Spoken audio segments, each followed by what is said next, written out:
Bonsoir Gilles. Ah, voilà, Salut! voilà. Bonsoir Sophie, bonsoir Caroline, bonsoir Salut! Ludo. Merci pour l'invitation. Je suis très content d'être avec vous ce soir, moi. Très, très content. C'est vrai? Ah ouais, vraiment. Non, Je c'est pas suis, vrai, mais il va pas nous le dire.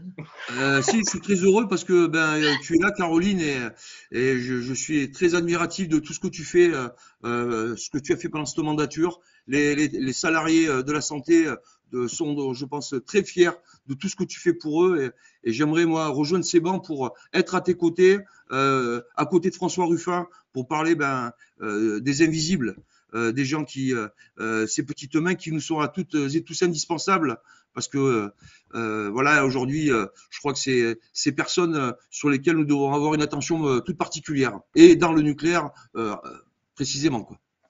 Alors, Gilles, tu commences déjà à faire ton portrait. Tu triches. On va faire un portrait ensemble, à l'issue duquel on va t'attribuer un qualificatif, un surnom que tu devras porter à Aïe, aïe, l'Assemblée. aïe. C'est obligatoire. J'en ai trouvé un génial. J'en ai trouvé un génial. Tu vas adorer. Ah, Mieux Puis que les ensuite, miens? Hein? Ouais, vas-y. J'ai dit mieux que les miens. Non, mais non, il peut pas être mieux que lui, hein, Caro.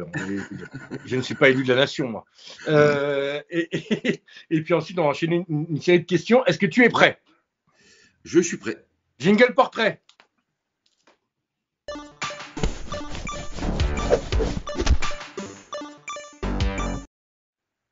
Gilles Reynaud, bonsoir. Tu es candidat dans le deuxième de la Drôme, là où il y a tous les bobos.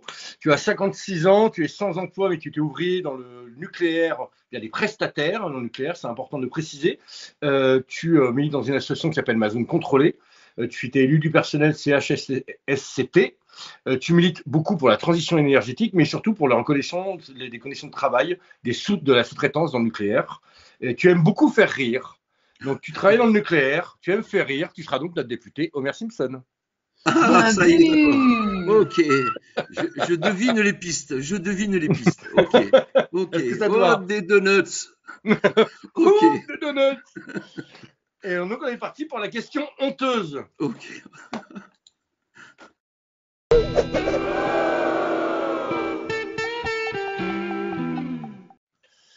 Non, mais moi, Alors, j'ai une vraie question et je la pose pas à Ludo. C'est où la Drôme? non, ça La suffit. Hein. Drôme, C'est au nord de Lyon. c'est en Auvergne-Rhône-Alpes. Ah, ben c'est C'est où il y a donc Valence. C'est C'est ça. où exactement, on fait les amphis. exactement. C'est Voilà, ça. là où ça fait 2 ans que vous venez, et c'est un plaisir à chaque C'est fois, où on fait le parce que c'est Davois, pas très loin, Ludo. quoi. Tu viens Voilà. de me niquer mon jingle, mais c'est pas grave. Parce qu'on essaie d'avoir un jingle et une minute propre derrière, mais là, c'est raté. Alors, parce qu'on a déjà eu de la question honteuse dans l'émission, Gilles. Ouais. Mais là, on a la question honteuse de compétition, qui est en Ah, deux temps. Parce que tout d'abord, tu as milité et tu as contribué à faire élire Éric Besson. Hein, mais surtout, il n'a pas fait que faire élire Éric Besson. ouais. En plus, il a cassé la gueule d'un militant RPR qui venait menacer Éric Besson. Est-ce que tu peux nous raconter ça? Voilà.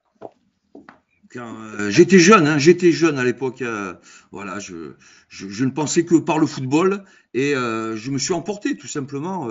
Il y avait un socialiste à côté de moi et il proposait des choses pour la jeunesse. J'y ai cru et je me suis vraiment, voilà, mis en opposition avec les gens du RPR qui voulaient se chauffer avec lui, quoi. Bon, oui, j'en suis pas fier, j'en suis Tu pas t'es fier. battu pour Éric Besson, Gilles. Et je sais, ça a été le maire de ma commune, il a été ministre de l'immigration, ministre de l'industrie, il me connaît très bien, il me connaît très bien, voilà, il me fuyait quand il me voyait à la kermesse des écoles parce que il savait que j'allais lui parler des conditions de travail des sous-traitants du nucléaire, voilà, et ça, il voulait pas l'aborder ce sujet parce que il était pour développer le nucléaire avec Sarkozy et tout ça, quoi. Alors, c'est le moment maintenant de la question Rousseau, Gilles. C'est quoi la loi que tu veux? Hein? C'est quoi? Donc, tu te présentes dans la deuxième de la Drôme. Au vu des gens qui, aujourd'hui, sont dans ta circonscription, hormis la permaculture sur leur balcon, d'après toi, qu'est-ce qu'ils attendent de toi comme première mesure ou comme première loi à voter quand tu seras député à l'Assemblée nationale? Alors, moi, donc, j'aimerais déjà représenter l'Assemblée nationale, donc les ouvriers, hein, pour moi, c'est très important. Tous les ouvriers, les ouvrières, et surtout que l'on s'interroge sur les conditions de travail des gens et de savoir, en termes d'exposition professionnelle. Je viens du nucléaire, et dans le nucléaire, il y a énormément d'expositions, qu'elles soient radiologiques, il y a de l'amiante, il y a des produits cancérigènes, mutagènes et reprotoxiques, il y a des agents chimiques et dangereux. Ça fait des panoplies d'exposition sur les intervenants qui sont quand même conséquentes et surtout qui, moi je le constate de plus en plus malheureusement, c'est que j'ai beaucoup de copains qui sont malades. Parce que ils étaient sur une manip qui a mal tourné, ils ont ingéré des particules radioactives et aujourd'hui ils souffrent de cancer, de pathologies très lourdes. Ils sont jeunes, ils ont des enfants, des familles et on n'arrive pas à faire reconnaître ces accidents en termes de maladies professionnelles parce que ce n'est pas dans le tableau de la sécurité sociale. Et donc tout ça, moi j'aimerais être à l'Assemblée nationale pour qu'on corrige cela, quoi. Les travailleurs aujourd'hui, quels qu'ils soient, où qu'ils aillent, ils ne doivent pas être maltraités. Ils ne doivent pas avoir une dégradation de leur santé par rapport à ce qu'ils font, par rapport aux gestes qu'ils peuvent faire, par rapport à l'environnement de travail. Et ça, c'est vraiment quelque chose qui me tient à cœur, quoi, parce que on va au travail pour gagner notre vie, pas pour la perdre. Et puis si malheureusement il y a des situations qui se dégradent parce que ça arrive, c'est l'accident de travail. Derrière il faut qu'il y ait une sérieuse prise en charge par le donneur d'ordre, que ce soit EDF, Orano ou le CEA, et que le salarié ou la salariée soit, je dirais, traité dignement, que on la soigne, que voilà, si des fois c'est plus grave, et que les enfants puissent aussi avoir quelque chose pour continuer à vivre. Voilà un petit peu moi mon cheval de bataille. Améliorer les conditions de travail des intervenants dans le nucléaire, vous l'avez compris, parce que ça devient urgent. Aujourd'hui, c'est tout simplement du nucléaire low cost qui est proposé, parce que à force de mettre les entreprises sous-traitantes en concurrence, quand on réalise plus de 90% des activités, comprenez bien que ça devient un chaud patate, quoi. Et ce dumping, il faut l'arrêter. Voilà. Et donc, on a des mesures dans le programme en commun avec nos partenaires qui, moi, me réconfortent, puisque dedans, nous voulons instaurer une convention collective unique pour les travailleurs du nucléaire, et on arrêterait cette mise en concurrence déloyale des entreprises entre elles. Je trouve que ça a du sens, parce que le parc nucléaire a ses difficultés que vous connaissez. Il y a des problèmes techniques, de matériaux, on a le réchauffement climatique, la sécheresse, il manque de l'eau, et puis en plus de ça, on a des facteurs humains, des facteurs sociaux que l'on ne traite pas, alors que les syndicats alertent depuis des années, l'autorité de sûreté nucléaire aussi. Agissons, n'attendons pas qu'on soit le nez dans le caca pour agir, quoi. Donc, c'est un peu ça que je voudrais faire. Mais au-delà du programme, en fait, parce qu'effectivement, dans ce que tu dis, c'était l'objet de ma carte blanche en début d'émission, qui était un peu destinée indirectement. C'est que c'est aussi important d'avoir des gens. On a vu à quoi ça servait avec Caroline Fiat. Je dis pas ça parce qu'elle est là, et pas parce que je l'aime profondément qu'elle le sait, mais d'avoir des gens qui sont au cœur du problème, hein, qui savent, qui peuvent aussi tuer cette novlangue et ce discours à double sens en permanence pour ramener des réalités. C'est important, donc d'avoir des vrais candidats ouvriers, et c'est pour ça que j'ai fait cette carte blanche au départ, et pas des gens qui se prétendent ouvriers, mais d'avoir des vrais candidats ouvriers, et des gens qui peuvent dire, oui, en fait, voilà ce qui se passe, c'est pas vrai, ce que vous dites est faux, ce qu'on a vécu sur le terrain, c'est ça. La réalité, c'est oui, il y a des prestataires aujourd'hui, 90%, et en fait, c'est une mise en concurrence, donc c'est les coups vers le bas, et la sécurité, elle en pâtit toujours en premier, on le sait très bien, parce que la première ligne de coup qui saute, c'est toujours la sécurité, toujours. Donc il y a la réalité humaine derrière et des pathologies qu'on traite toujours en disant si on sera dans 20 ans, on s'en fout. Et donc il y a des gens aujourd'hui qui sont malades, effectivement, mais c'est important d'avoir des gens qui portent cette voix. Des gens l'apporteront de toute façon, quoi qu'il en soit, mais de t'avoir toi à l'Assemblée, c'est important, comme c'est important d'avoir Caroline Fiat pour parler des aides-soignants et de toutes ces petites mains du médical, comme toi, de toutes les petites mains du nucléaire, parce que sinon, c'est compliqué de leur mettre le nez dans le caca. Donc les gens qui nous écoutent, vraiment, mobilisez-vous pour les candidats comme ça, parce que c'est pas que du marketing de dire on aura un candidat ouvrier, c'est pas un appel à Bérégovoy, mais c'est aussi quand même cette logique d'intégrité et d'avoir des vrais représentants du peuple. Et effectivement, demain, pour représenter correctement les ouvriers, il faut des ouvriers, il faut des vrais ouvriers, pas des gens qui ont le vertige sur le troisième barreau de l'échelle, mais qui sont des gens qui peuvent témoigner de 30 ans de combat sur le terrain. Et Ludo, si tu m'autorises, hein, et puis surtout, c'est que ces travailleurs, on va compter sur eux pour planifier ce que nous voulons faire, c'est-à-dire sortir du nucléaire à l'horizon 2050, nous engager dans la transition énergétique.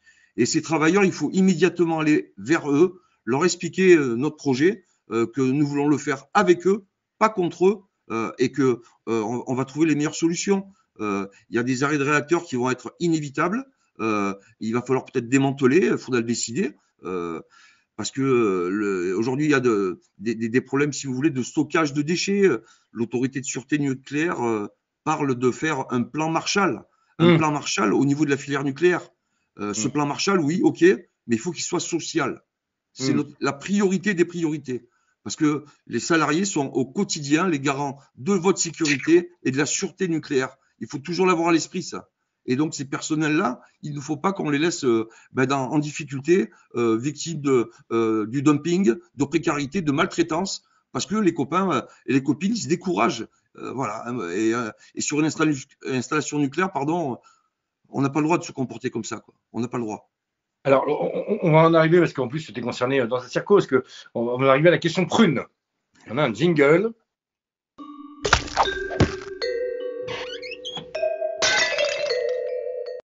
Donc, effectivement, dans ta circo, tu as non seulement 2 centrales, mais en plus, tu as des concurrents.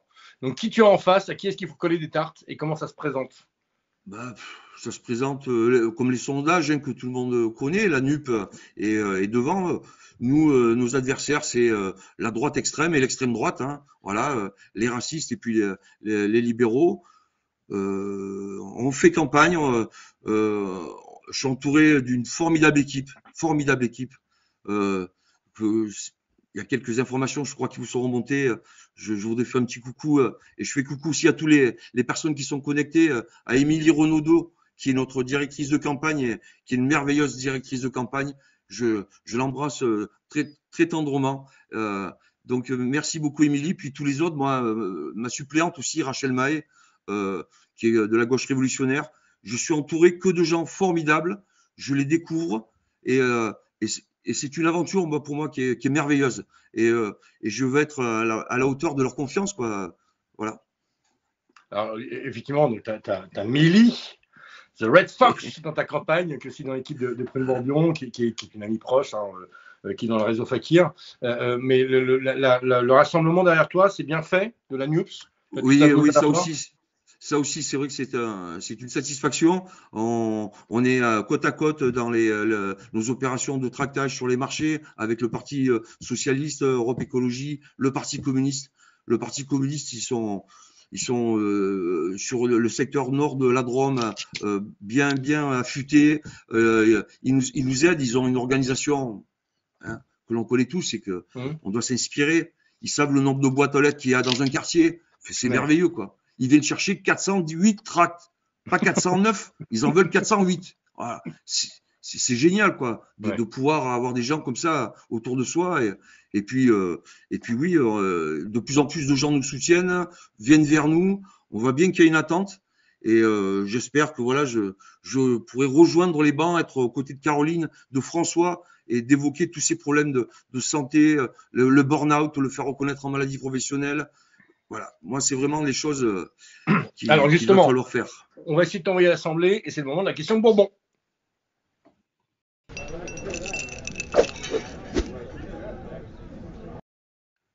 Donc aujourd'hui, de quoi est-ce que tu as besoin, hormis d'une garde d'enfants pour midi, pour quand tes enfants se cassent la jambe? De quoi tu as besoin aujourd'hui? Comment on peut t'aider?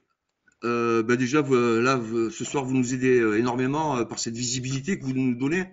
Donc, c'est vrai qu'on a besoin de ça aussi, que d'autres personnes, j'espère que ceux qui suivent trouvent ça intéressant et vont nous aider aussi à partager, à informer, parce que j'imagine qu'il y a bien d'autres députés, vu toutes les installations nucléaires qu'il y a sur notre territoire, qui doivent eux aussi s'interroger sur qui fait quoi, comment, sur les installations qui sont sur sa circo.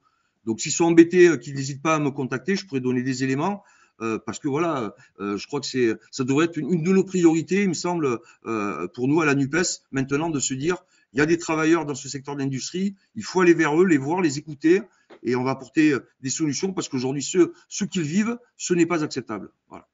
Alors, tu as déjà anticipé, en fait, du coup, on va même pas la poser la question ninja, mais du coup, si tu nous le permets, on va poster tes coordonnées dans la boucle du Parlement Union populaire pour dire que si les gens ont des questions sur le nucléaire, etc., ils peuvent te contacter et qu'ils Avec peuvent venir plaisir.